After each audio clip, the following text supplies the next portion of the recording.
Segment of the show for today. The guest is Dr. Johnson from Tennessee State University, and the topic is Tennessee State University and the National Education Agenda.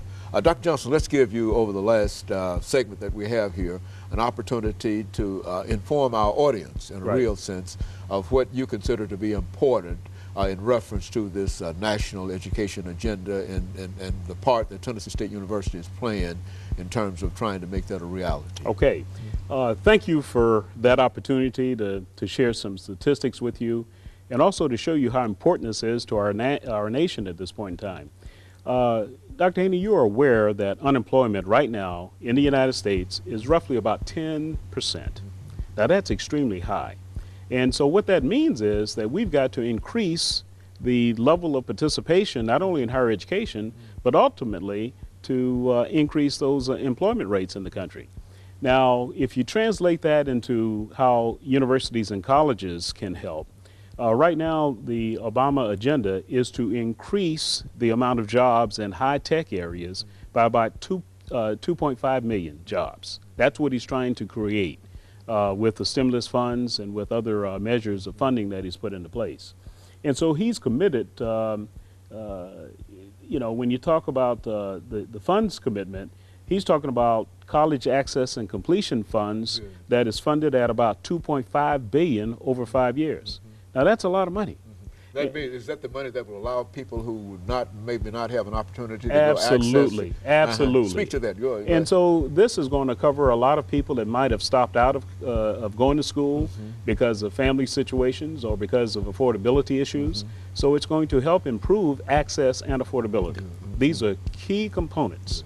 And when you stop and think about the students that we serve, one of the things that I hear all the time about why students can't continue to stay in school and complete their degrees is because of financial need.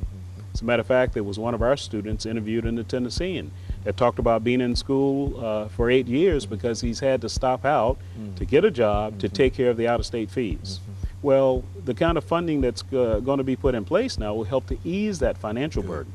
Also, there's been an increase in Pell Grants. That is the grant from the federal government that then again will allow students to afford. I don't think many people know that. Well, that's probably true, but I think there's so many programs in place now that if you really want a college education, you can get one through the combination of grants, through the combination of loans, and if you're a good student while you're in high school, then that's one of the best ways to ensure affordability in college, because there are scholarships that could be available to those students who have really excelled in school.